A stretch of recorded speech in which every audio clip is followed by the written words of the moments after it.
Olá, queridos amigos. Com muito prazer, com muita alegria que a gente vai ter essa conversa hoje, né? Que Deus nos guie para que em breve a gente possa trocar essa ideia, fazer esse tipo de trabalho presencialmente, ao vivo, nos reunirmos, né? E hoje nós vamos, a convite da diretoria da casa, falar sobre o capítulo 24 do Evangelho. Não ponhais a candeia debaixo do alqueire, que é uma passagem retirada lá do Novo Testamento, lá do Evangelho de Mateus, né, do capítulo 5 de Mateus, que é um dos capítulos mais ricos do Evangelho, mais ricos do Novo Testamento. Passagem essa também que aparece em Lucas, no capítulo 8. Mas antes de falar sobre exatamente essa passagem, essa frase de Jesus, a gente vai pensar um pouquinho sobre por que Jesus falava em parábolas. Inclusive, esse é um questionamento que os próprios discípulos fazem ao mestre. Por que, mestre? Por que falas em parábolas? Por que usa essa narrativa alegórica? Por que não se expressa diretamente com aquilo que tu queres dizer? E então Jesus traz a sua explicação para os apóstolos, dizendo que os apóstolos estavam preparados para ouvir diretamente os ensinos, estavam preparados para ouvir das coisas do reino de Deus.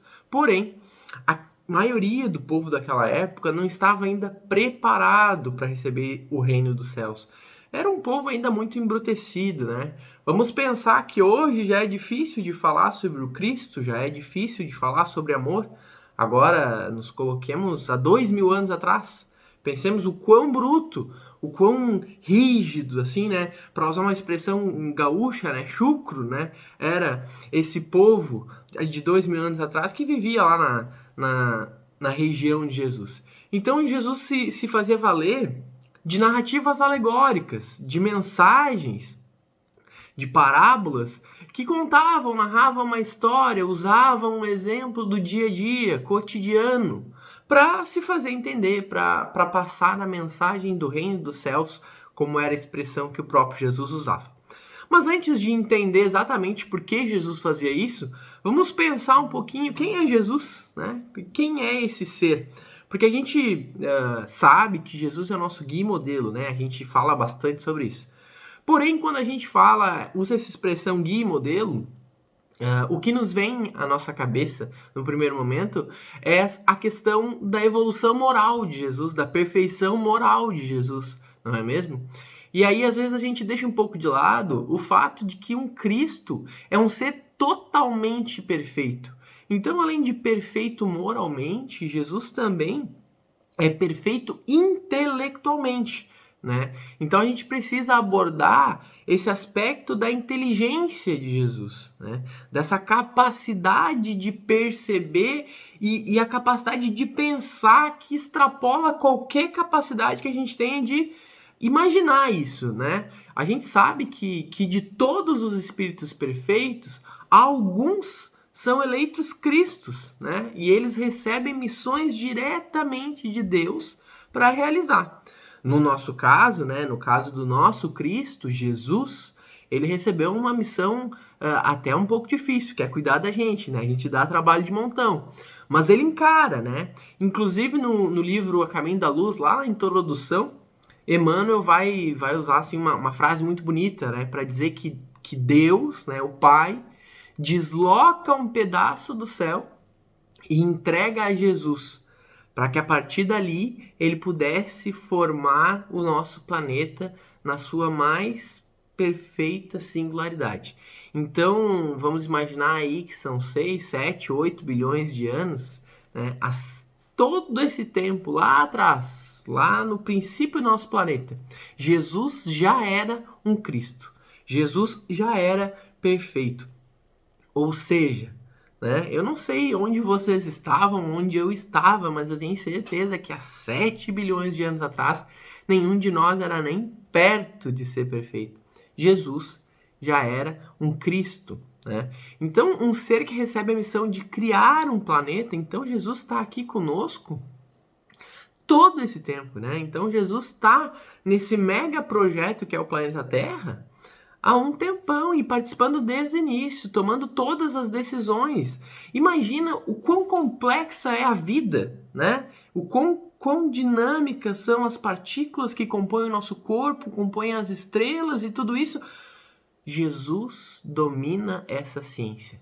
A ciência da criação dos planetas, Jesus, podemos dizer, é o engenheiro do nosso planeta, o projetista. Então nós estamos falando de um ser que, além de ser perfeitamente moral, de ter um amor abundante, né, ele é perfeito também intelectualmente. Então, a gente precisa entender assim, pensa agora numa pessoa que você ache, assim, que faz uma coisa extremamente inteligente, né? Jesus é ainda mais inteligente. Pensemos em todos os nossos gênios da história da humanidade, os cientistas, os trabalhadores, aqueles seres humanos que impulsionaram a raça humana para frente. Jesus é ainda mais inteligente e tem uma complexidade de raciocínio ainda maior, né? Então a gente precisa entender esse duplo aspecto de Jesus, né? Um espírito 100% perfeito, perfeito intelectualmente e moralmente, dotado de um amor abundante e de uma inteligência também abundante. Então é esse espírito que domina a arte de nos ensinar. Porque é isso que Jesus é no fundo, né? O que é um guia e um modelo? Um grande educador. Jesus é o maior educador que já esteve na Terra. É ele que nos ensina todos os dias, que nos guia, né? Nos educa. Às vezes a gente dá trabalho, a gente é bem mal educado. Mas Jesus faz essa tarefa de educador, para nos levar, né, a caminho da luz. E então a gente precisa imaginar assim, pensa no teu melhor professor, o professor que tu mais gostou assim toda a tua vida, o professor que mais assim que te ensinou, que te elevou, que soube te fazer aprender, né? Jesus é ainda melhor que esse professor. Jesus é o grande educador da humanidade. Aliás, né, ao que nós temos ciência, ao que nós sabemos, Jesus é o espírito mais perfeito que aqui esteve, né?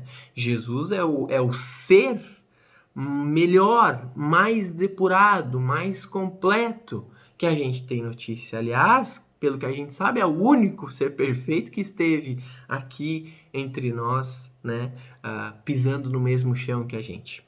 E dito isso, fiz toda essa volta, né, para a gente pensar sobre a grandiosidade de Jesus, para trazer justamente esse raciocínio, né? Nós estamos falando do maior educador de todos os tempos. E como um educador, ou se a gente quiser trazer para dentro da doutrina espírita, um evangelizador, né, a gente vai entendendo que cada ser, em cada etapa da sua vida, aprende de uma maneira diferente e aprende com metodologias diferentes, né? Então, lá na evangelização de bebês, a gente vai usar uma pelúcia, um bichinho, coisas coloridas, coisas que façam barulho, para ensinar do evangelho para as crianças. Aliás, a gente faz isso até mesmo quando elas estão na barriga das mães ainda, né? Depois, quando a criança cresce um pouquinho, a gente começa com jogos, com brincadeiras, com desenhos para pintar, e aí a gente muda um pouco a nossa metodologia de ensino do evangelho. Quando eles já estão maiores, a gente tem que usar uma outra abordagem. Quando chegamos na fase adulta, uma outra abordagem, né? Então a gente vai dosando também essa metodologia, esse jeito de ensinar. E Jesus, sendo um grande educador, ele entendia isso perfeitamente, entende isso perfeitamente. Então ele sabia que não adiantava jogar todo o conhecimento, inserir toda a mensagem do reino dos céus, porque não ia adiantar, o povo não ia conseguir absorver, né? Então é por isso que Jesus se utiliza de parábolas, de uma narrativa alegórica, né? De uma narrativa lúdica, usando exemplos do dia a dia, exemplos simples muitas vezes, né? Porque era o que os homens daquela época conseguiam entender. Imaginem se Jesus há 2000 anos atrás chegasse lá em Israel, lá em Jerusalém, lá na Galileia, e começasse a falar sobre mediunidade, sobre, olha, os mortos não estão mortos, os mortos estão vivos, a gente, né, conversa com eles e tudo mais, existem diversas vidas, existem diversos planetas. Imagina, né, O pessoal ia surtar. Então Jesus sabia que tinha que usar essas narrativas e essas parábolas para conseguir ensinar aquilo que ele queria. E aí, partindo para um segundo ponto, quando os discípulos questionam, mestre, por que tu não falas diretamente para essas pessoas, né? Já que para nós tu fala, né? E aí Jesus diz, né, que para os discípulos que eles têm a capacidade de entender. E essa é uma reflexão que às vezes a gente não faz, né? De pensar sobre quem eram os discípulos, né? Que seres eram esses?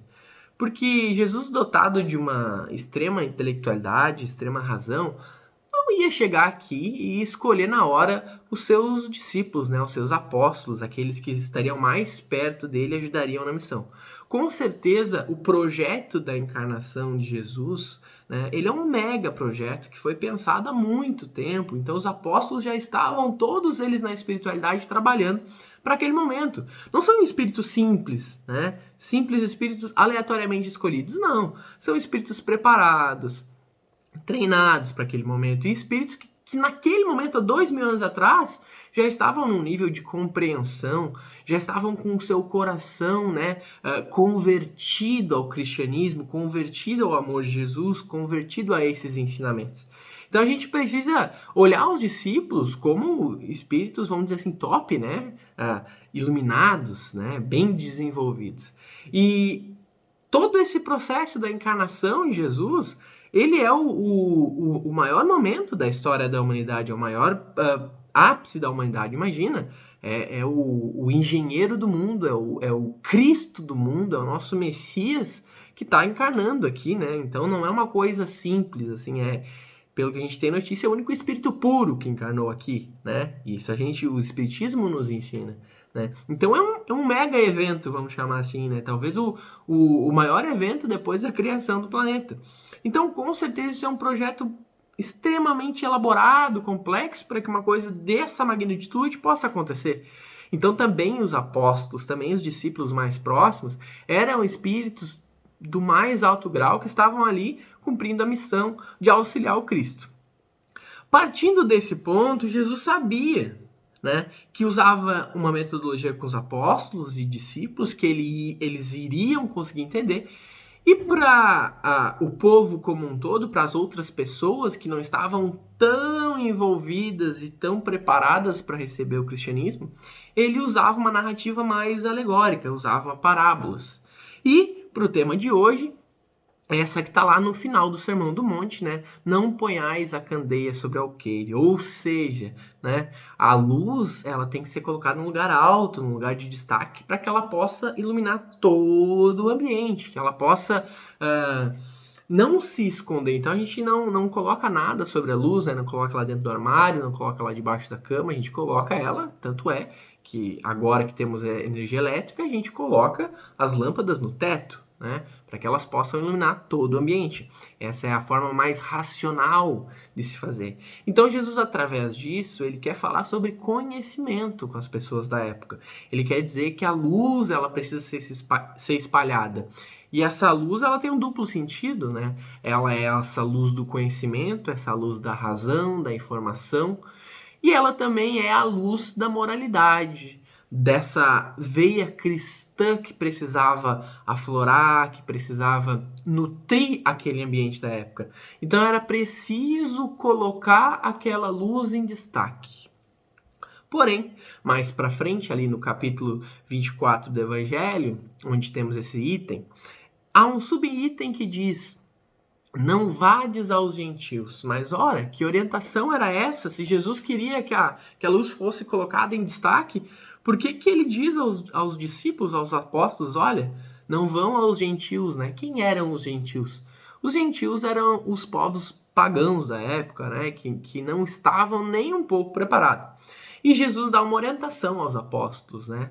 Vocês vão primeiro às ovelhas perdidas da casa de Israel. Quem eram as ovelhas perdidas da casa de Israel? Obviamente não eram os gentios, não eram os pagãos. Eram os judeus. Por que os judeus? Porque os judeus já estavam mais preparados, né? Eles já esperavam o Messias, eles já esperavam a vinda de um Salvador. Então eles já estavam mais assim inclinados a aceitar a proposta do cristianismo.